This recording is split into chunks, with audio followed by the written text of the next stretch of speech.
In this video, I'm going to show you how to make a medium-sized vase arrangement. In our shop, we start off with what's called a drop-in, and a drop-in is basically just greenery that has been picked for you. This is a smaller sized drop-in. So what I do is I take the greenery and kind of twist it around so that it falls nicely in a spiral into the vase. And I clip off the extra long pieces, obviously, because this would be too tall for this particular vase.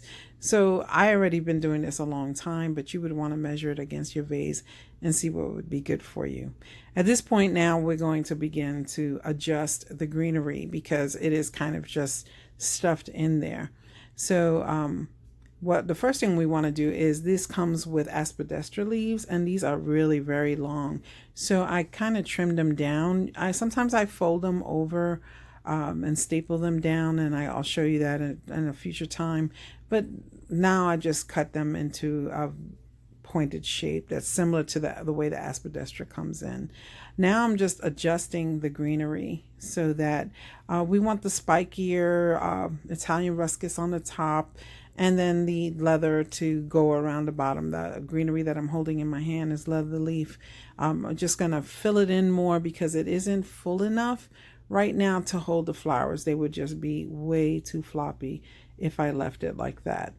Okay, so I'm just going to continue to adjust them and fill in greenery around the bottom, and again trim down those aspidistra leaves so that they're just not sticking all the way up to the top.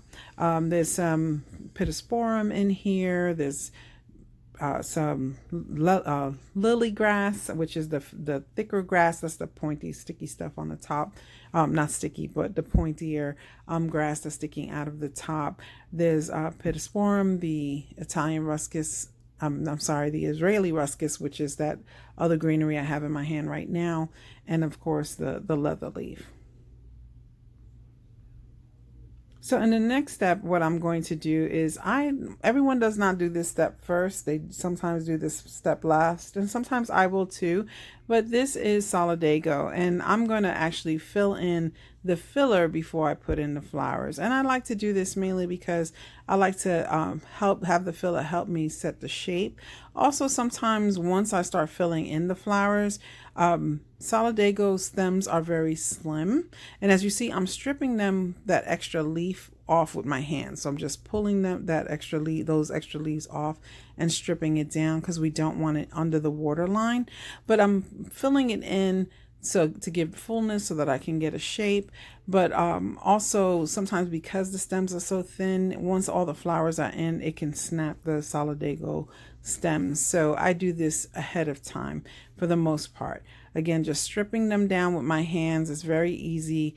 If you're allergic, best to wear your gloves. But this is how I do the beginning of the filler in the arrangement.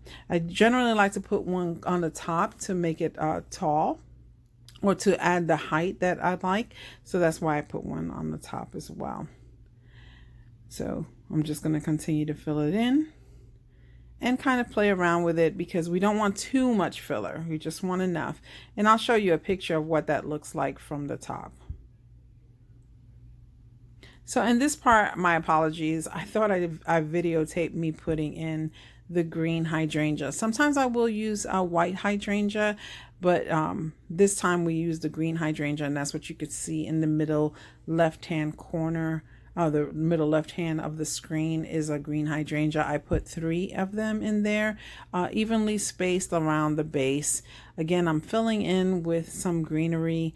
I use the green hydrangea to add weight to the bottom of the arrangement. Next, I'm going to add lilies. And again, the same thing. We want to strip those extra leaves off. Those are easily they come off. Now, lilies also have the pollen, the stamen. These particular ones have not pollinated yet, which means they didn't get fluffy. But those you can just easily just pick off. I'm just cutting it and trimming it. I'm also going to use 3. I like to work in 3s.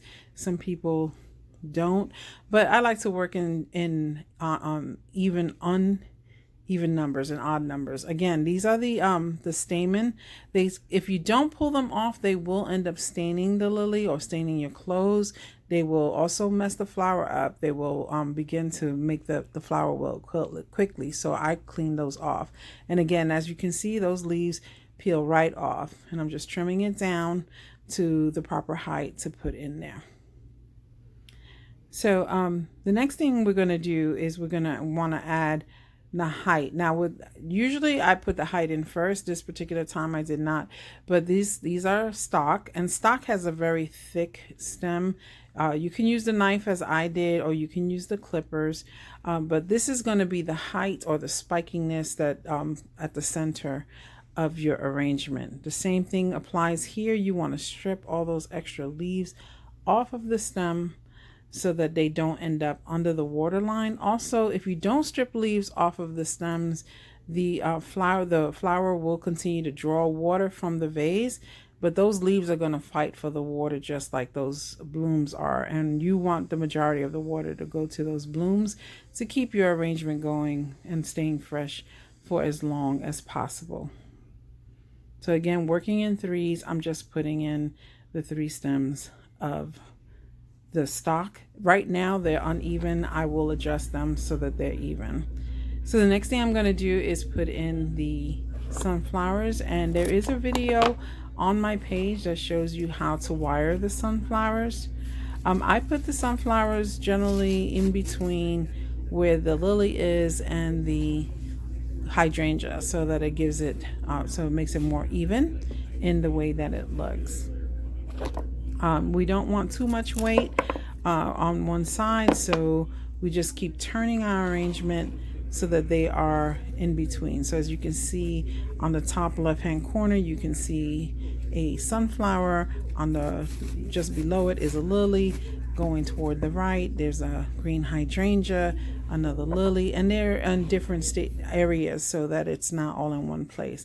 When you're done, the water is filthy, so you want to change that water out. Take the arrangement out, get yourself a fresh vase with fresh water, put the arrangement in the clean vase, and then that's pretty much your arrangement. I did add roses to this, but I did not put that on the video. So just for as you can see, again, I did not put them in the same height as the other flowers so that each flower stands out on its own. So this is pretty much to how do you make a medium-sized arrangement. If you have any questions, leave them in the comments.